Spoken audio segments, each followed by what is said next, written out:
25 वर्ष का अमृतकाल के लिए जब हम चर्चा करते हैं तब मैं जानता हूं चुनौतियां अनेक हैं, मर्यादाएं अनेक हैं, मुसीबतें भी हैं, बहुत कुछ है। हम इसको कम नहीं आंकते,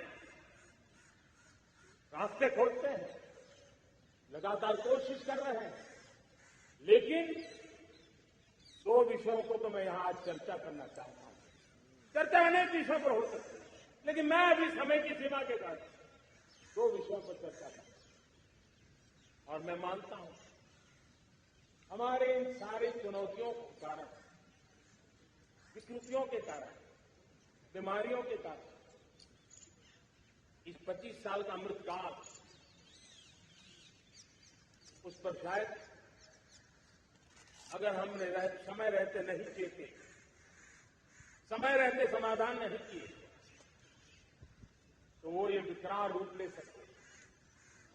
और इसलिए मैं सबकी चर्चा न करते हुए 2 पर जरूर चर्चा करना चाहूंगा। एक है भ्रष्टाचार,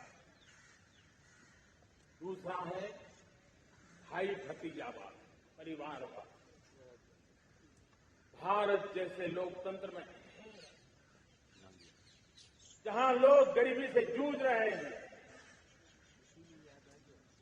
जब एक तरफ से देखते हैं कि एक तरफ वो लोग हैं जिनके पास रहने के लिए जगह नहीं है, दूसरी तरफ वो तरह लोग हैं जिनको अपना चोरी किया हुआ माल रखने के लिए जगह नहीं है। ये स्थिति अच्छी नहीं है और इसलिए हमें भ्रष्टाचार के खिलाफ पूरी ताकत से लड़ना है। पिछले 8 वर्षों में डायरेक्ट बेनिफिट ट्रांसफर के द्वारा आधार, मोबाइल, इन सारे आधुनिक व्यवस्थाओं का उपयोग करते हुए 2 लाख करोड़ रुपये जो गलत हाथों में जाते थे, उसको बचा करके देश की भलाई के लिए काम लगाने में हम सफल हुए। जो लोग पिछली सरकारों में बैंकों को लूट करके भाग गए, उनकी संपत्तियां जब्त करके वापस लाने की कोशिश कर रहे हैं। कईयों को जेलों में जीने के लिए मजबूर करके रखा हुआ है।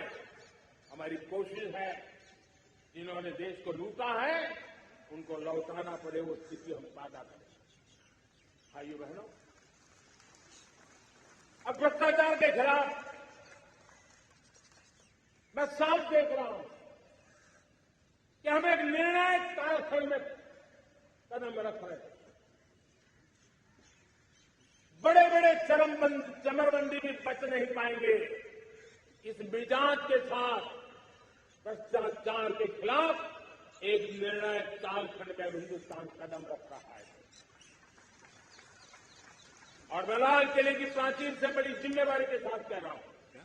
और इसलिए भाइयों बहनों, भ्रष्टाचार दीमक की तरह देश को खोखला कर रहा है। मुझे इसके खिलाफ लड़ाई लड़नी है, लड़ाई को तेज करना है, निर्णायक मोड़ पे लेकर के ही जाना है। तब मेरे 130 करोड़ देशवासी, आप मुझे आशीर्वाद दीजिए, आप मेरा साथ दीजिए। मैं आज आपसे साथ मांगने आया, आपका सहयोग मांगने आया हूं ताकि मैं इस लड़ाई को लड़ पाऊं, इस लड़ाई को देश जीत पाए और सामान्य नागरिक की जिंदगी भ्रष्टाचार ने तबाह करके रखी हुई है। मैं मेरे इन सामान्य नागरिक की जिंदगी को फिर से शान के लिए जीने के लिए रास्ता बनाना चाहता हूं। और इसलिए मेरे प्यारे देशवासियों,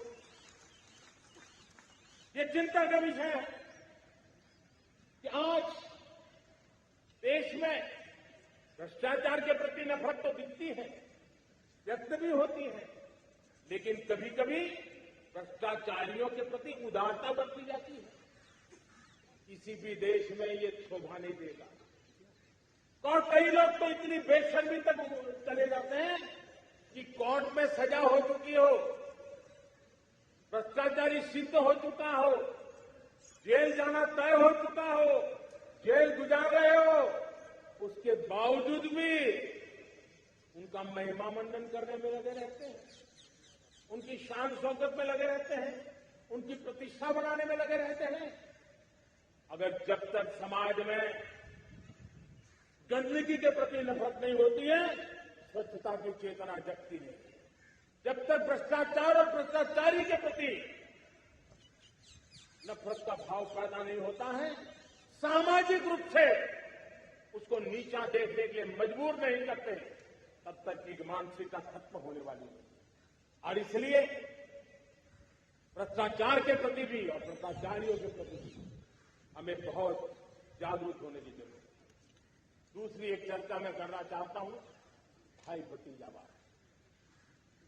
और जब मैं भाई भतीजावाद, परिवारवाद की बात करता हूं तो लोगों को लगता है मैं सिर्फ राजनीतिक क्षेत्र की बात करता हूं। जी नहीं, दुर्भाग्य से राजनीतिक क्षेत्र की उस बुराई ने हिंदुस्तान की हर संस्थाओं में परिवारवाद को पोषित कर दिया है। परिवारवाद हमारी अनेक संस्थाओं को अपने में लपेटे हुए है और उसके कारण मेरे देश की टैलेंट को नुकसान होता है, मेरे देश के सामर्थ्य को नुकसान होता है। जिनके पास अवसर की संभावनाएं हैं वो परिवारवाद, भाई भतीजे के बाद बाहर रह जाता है।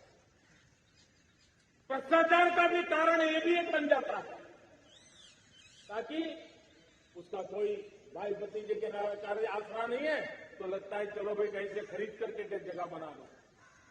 इस परिवारवाद से, भाई भतीजावाद से हमें हर संस्थाओं में एक नफरत पैदा करनी पड़ी होगी, जागरूकता पैदा करनी होगी, तब हम हमारी संस्थाओं को बचा पाएंगे। संस्थाओं के उज्जवल भविष्य के लिए बहुत आवश्यक है। उसी प्रकार से राजनीति में भी परिवारवाद ने देश के सामर्थ्य को सबसे सारा अन्याय किया है। परिवारवादी राजनीति परिवार की भलाई के लिए होती है, उसको देश की भलाई से कोई लेना देना नहीं होता। और इसलिए लाल किले की प्राचीर से तिरंगे झंडे के आन बान शान के नीचे भारत के संविधान का स्मरण करते हुए मैं देशवासियों को खुले मन से कहना चाहता हूं, आइए हिंदुस्तान के राजनीति के शुद्धिकरण के लिए भी, हिंदुस्तान की सभी संस्थाओं के शुद्धिकरण के लिए भी हमें देश को इस परिवारवादी मानसिकता से मुक्ति दिला करके योग्यता के आधार पर देश को आगे ले जाने की ओर बढ़ना होगा। यह अनिवार्यता, वरना